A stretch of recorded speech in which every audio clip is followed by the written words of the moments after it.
A powerful new film is coming to theaters on August the 2nd. I hope you circle that date on your calendar and not forget it. The film is called The Firing Squad. It's based on the incredible true story of inmates in an Indonesian prison who found hope and faith through Christ, even while living on death row and facing execution by firing squad. You are going to want to see the film. Right now, I want you to welcome the stars of The Firing Squad, actor, writer, producer, and my good friend Kevin Sorbo, and Academy Award winner Cuba Gooding Jr.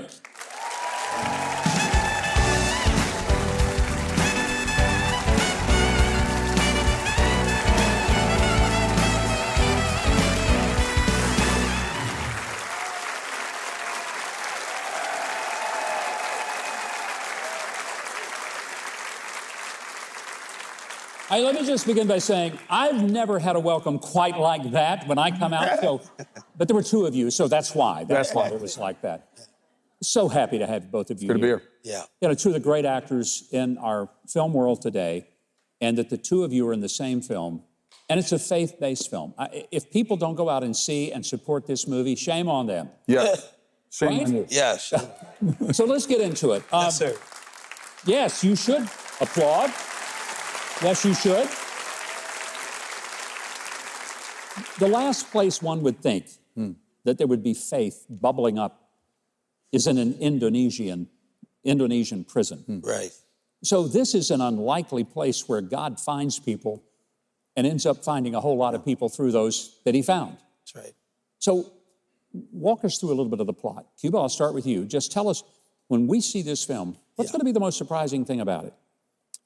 Well, the fact that it's based on true events, Kevin can tell you his character was incarcerated there close to 30-something years before he finally met his demise by a firing squad. And I play, James Barrington and I play an amalgamation of certain aspects of inmates that had been in this prison, characters that had gotten caught up in drugs in Indonesia and then sentenced to death to set an example for the rest of the world not to bring drugs into the country. And so, Kevin, when you first saw the script and knew what the film was about, was your first reaction is, yeah, I want to be in it, or nah, nobody will believe that that story really happened? I was the latter. I said yeah right away. I love true stories.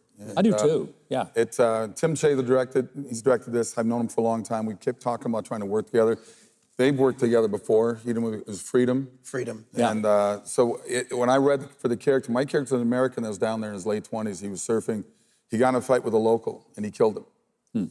He got the death sentence down there, and he was in prison for a long time. And during that time, he was a total atheist. He found God, and he became a pastor while he was in prison. In the prison? In the prison. Yeah. And up until he was executed in 2015, so it's pretty recent, actually. He spent the rest of his life in that prison preaching every day to other inmates and to the guards as well. And through his ministry in that prison, did it have an impact? I mean, were there other people who came to Christ? Oh, many. James Barrington, who's really sort of the main focus in this, he reminded me of the way I was when I was in my 20s. I saw this angry kid come in there filled with nothing but hate and anger. And I thought of Hacksaw Ridge, where he was this guy in that movie Mel Gibson did, where he kept saying, please, God, let me save one more before, Yeah. And that's what my character did before he was murdered by firing squad. And he saved his life as well. He saved his soul. And Cuba, I understand that as you've been a part of this film, it has had a profound impact on you on a personal level, just in the renewal of the faith that you've had since you were a child, but this really helped to kind of rekindle that fire. Yeah, I mean, I played dark characters and light characters. I played O.J. Simpson. I played... Which one was that? Yeah, exactly.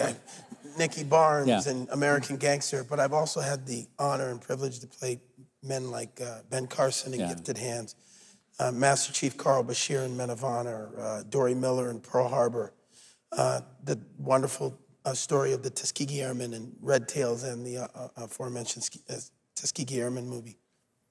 And so I know that God has given me this gift to bring truth to emotion.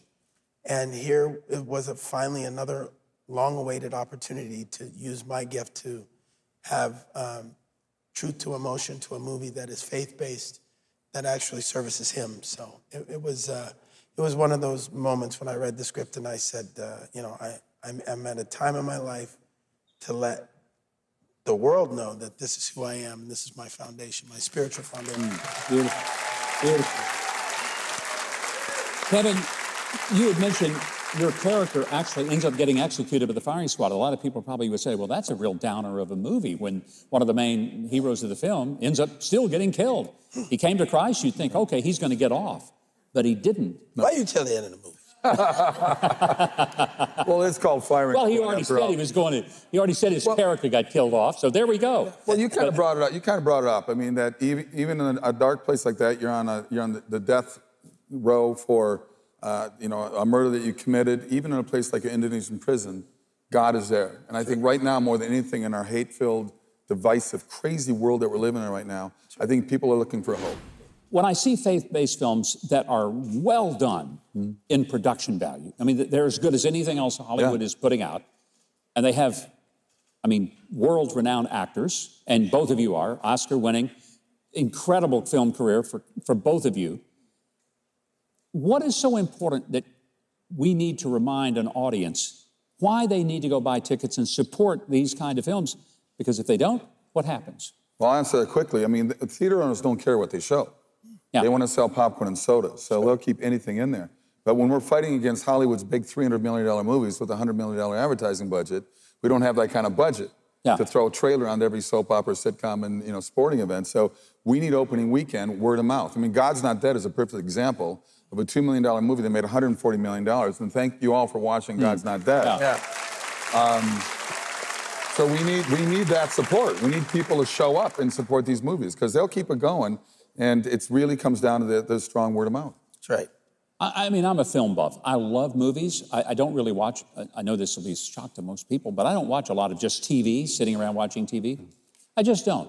But I love movies, and I love true stories, and I love movies that don't make me feel like I got to go take a shower once I've seen them because they're so funny. Welcome to Hollywood. Yeah. But I love and that's one of the things about The Firing Squad. This is an inspirational movie. Yeah. It challenges me with a real, honest-to-goodness, authentic story.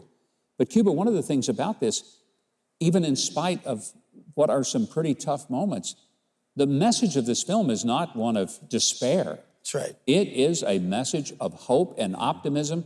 And if a person can survive and make it and grow in Christ in an Indonesian prison, that's right, they probably can do it in the USA. That's right. And I believe that's why people go to the movies. You sit there for 2 hours. You might have some horrible medical diagnosis or you're grieving the loss of someone, and you see a story like this where even in their darkest hour, these men find faith and they renew their faith in God. And you say, if they can do that and that, I can deal with what I'm dealing with. And then hopefully if the audience can take just a fraction of that away, then we did our job. Yeah. Well, I think this is going to be one of the favorite films of the people who have followed both of your careers, but excluding Firing Squad, which, again, I want to remind everybody, opens August the 2nd, so start getting your tickets now. Do you have a favorite of your films? You've got lots of them out there. I mean, is there one that you just, when you embrace it, you say, boy, that I really enjoy doing that? I mean, it's always the ones that are based on real people, especially, when I'll never forget when I first read the script to Tuskegee Airmen. I was in my late 20s and was angry that I didn't know that this history, that black men flew P-52 jets in the war and aided to the war effort. And so after that, I sought out these stories of African Americans and their contribution to our country as we know it in the history of our country. Yeah. So it would be films like Men of Honor, films like, like I say, Gifted Hands, and even James Robert Radio Kennedy, this mentally handicapped kid that brought so much hope and joy to this Hannah High School. These are the movies that make me the proudest. Well, they make us all love your acting career, but also love the stories that you portray on the screen. Men of Honor, honestly, I don't know how many times I've seen it. My wife has probably seen it 40 times. It's one of her favorites. And you can't watch that film without weeping. I mean, you just can't. It's just such an inspiration. Yeah. Can I tell you both, you're going to be very proud of this one. It may be one that when people see it, they'll be totally blown away by the story and the message. And your portrayal of the characters in it, absolutely stellar. Thank you for being here. What a thrill and an honor and a pleasure. The Firing Squad opens nationwide on August the 2nd. Here's what I ask you to do. Go to Huckabee.tv. We have a link for tickets so you can go. Also a link for where the theaters are going to be near you and how to buy group tickets for your church, which you should do, for your school, your other group, that maybe you're a small group in your church. But here's another thing. You can make a donation to the Million Souls campaign. What's that do? Provide free tickets to reach 1 million people with this powerful message of Christian faith. Wouldn't you like to be part of that? I think you would. And what a great gift to others to put them in a theater where they're going to see the gospel presented in a powerful way.